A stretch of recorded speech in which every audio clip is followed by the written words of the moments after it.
Right now I'm interested in things like food, transportation, housing, the stuff that every person spends a huge percentage of their paycheck on every month. Um, if you look at how much value has been unlocked by things like Uber and Airbnb, I think there's opportunities to build companies as large as those on other things we spend a lot of money on. One example is healthcare. Obviously, if you're a consumer of healthcare, you may not have had great experiences, and if you've looked at the bills, you know a lot of money is getting spent. I think there's an opportunity to build Uber and Airbnb scale businesses attacking healthcare, for instance, as well as definitely in food. My advice for people building content businesses, having built them before, is to have a clever plan on how to monetize. I think a lot of people think if they build it, people will come, and if they have millions of users, they will magically get rich. And it's not that simple. CPMs are going down all the time, and you have to be working against that.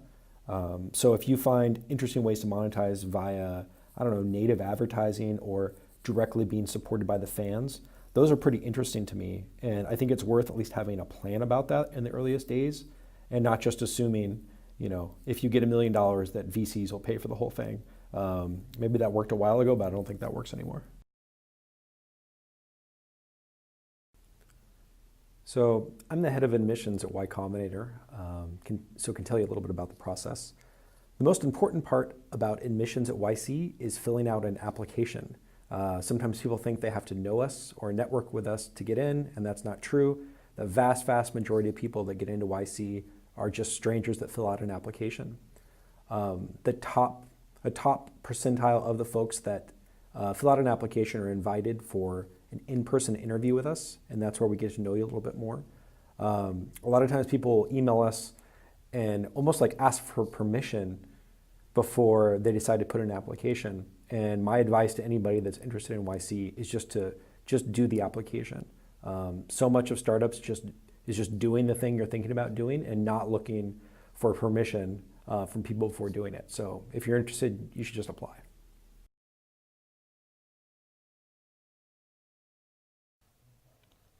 I think the null hypothesis is that things won't change and the music industry is just inherently going to be smaller forever, that the fact it was as big as it was a fluke of history. Physical media was a very good business, and because we don't have physical media anymore, it may be that there's no way to replace the revenue that will make it the size that it once was, and that's okay. I think there's several other industries that have gotten smaller with technology as they move to pure digital, and it could just be that the size of opportunity in music will never recover, and that's okay. So I don't think we should assume that one day the time will be right when that's the day to starting music startups again.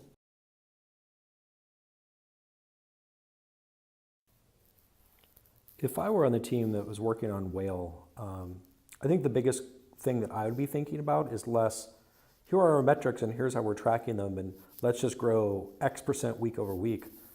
I'd be more looking at the data to figure out what it is and sort of existentially, why do people want this? Why do they want to use it? And make sure that this is a thing. Like, is this a Quora competitor? Is this some kind of Q&A app for your friends? Is this for tech people? Is this for celebrities? I think I'd be looking at all of the early data and try to get a sense of what my gut told me as a founder the future of the product is, and only then look at the metrics and make sure I'm growing in that specific vertical or use case. Because if you're just blindly looking at growth and you don't have a vision for the product, you could get lost.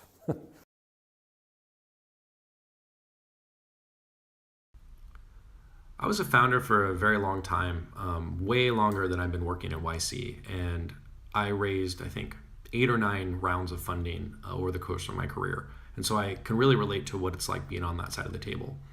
And I would say one of the big things I've learned is how many decisions that investors make that are not personal.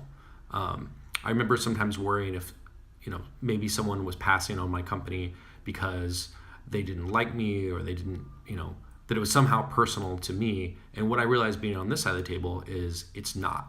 And I think my message, if I was going to start another company, and to the people out there, is to remember how unimportant doing things like networking and feeling like you're well connected to investors matter. And that if you have a good company with good numbers, if you have a great product, that's what's going to make people fund you way more than trying to influence them and network with them.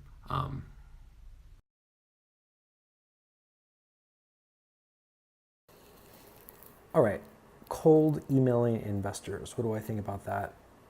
Two things. One, of all of the ways you can spend your time as a founder, of all the ways you can add value to your startup, cold emailing investors should be like the lowest priority. For every hour you spend on that, hopefully you've spent about 1,000 hours working on your startup itself, writing code, getting customers.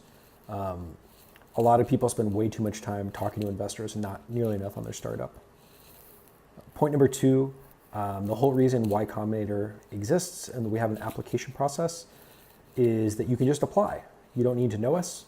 If you try to cold email us, we just tell you to go to our website and apply. So really no need to email anyone in the YC ecosystem. Just go to our website and apply. Thanks.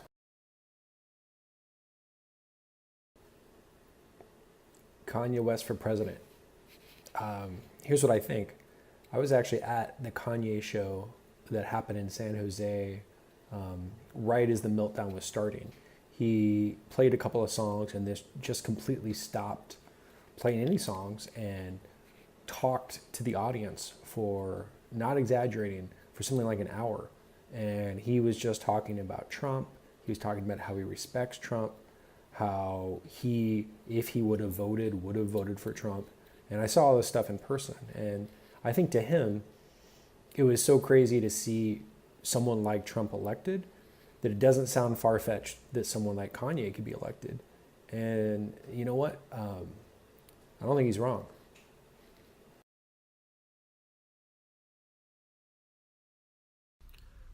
Most of the time, a good startup or a startup that's NYC can build the entire product, do sales, do everything they need to do with just the founders. The founders between themselves have the ability to execute, and so they don't have employees.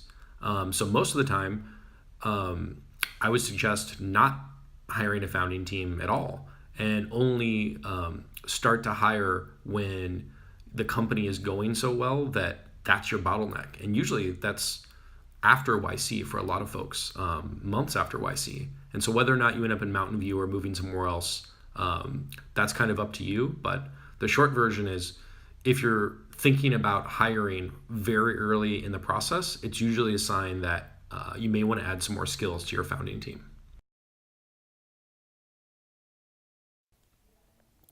There's a lot of variability on what makes a good YC application, and I would never want to put out advice that would cause everyone to try to make their application look a certain way. But what I would say, one underlying quality you see across the board is clarity of communication, where the description of what are we doing, why are we doing it, why are we the team to do it, what are our insights, they're able to state those things very clearly.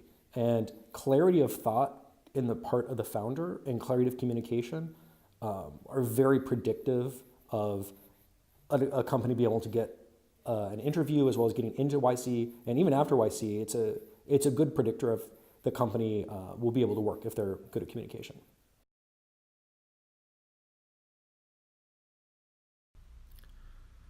What I've learned about failure working at Y Combinator is that most of the time, the vast majority of the time, it's not a big bang. It's not something dramatic that happens.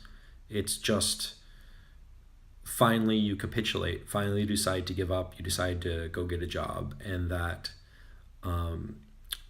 failure is pretty normal. And it's not the big, crazy boom that you would expect. And sort of what I learned and the way I think about this is that failure, if we think about the scientific method, failure is the null hypothesis. The null hypothesis is that this didn't work and that you should assume by default that's what's going to happen. And it's your job with the time that you're given to prove otherwise. Otherwise, the null hypothesis is true.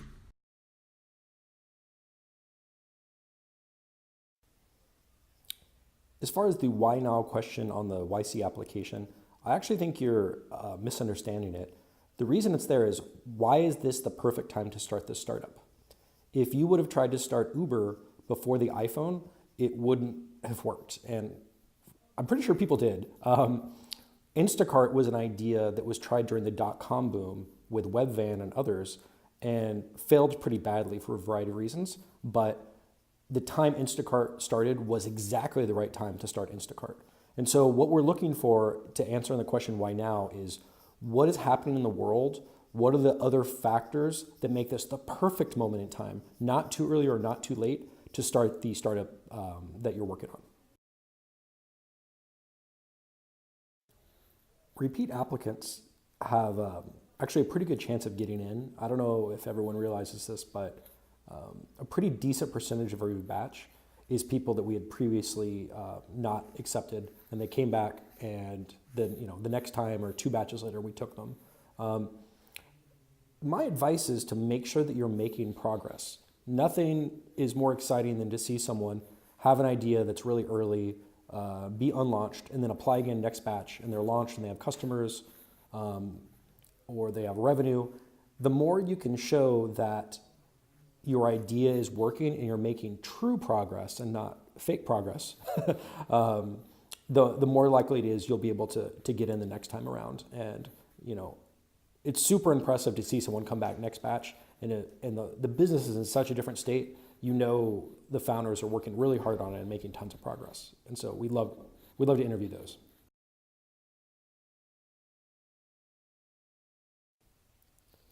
The biggest wild card for knowing if you have a good chance to get into YC, it's actually team questions. And I know it's hard to talk about your team in the context of this whale question, but who you are, who on the team is technical, how long have you known each other, what are your insights on the product? Those are honestly the most important criteria that we're looking for in a company. Unlike a later stage investor where you would have growth milestones or revenue milestones, we're much more focused on the team aspects than hard specific numbers that I could give you guidance on.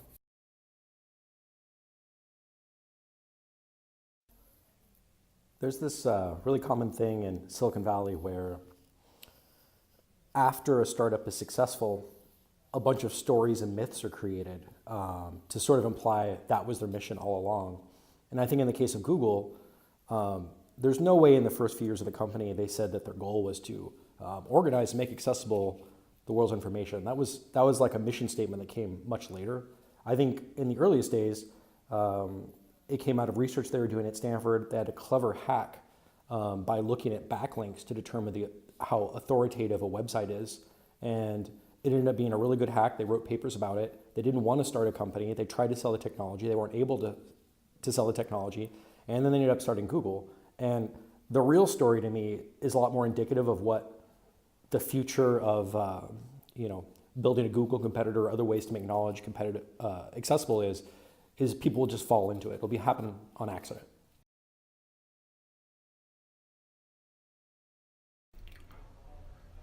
The best way to talk about what your insights are is to tell the story, tell the narrative of, here's what our initial idea is, here's how we talked to users, here's how we experimented with it in the market, and then here's what we learned.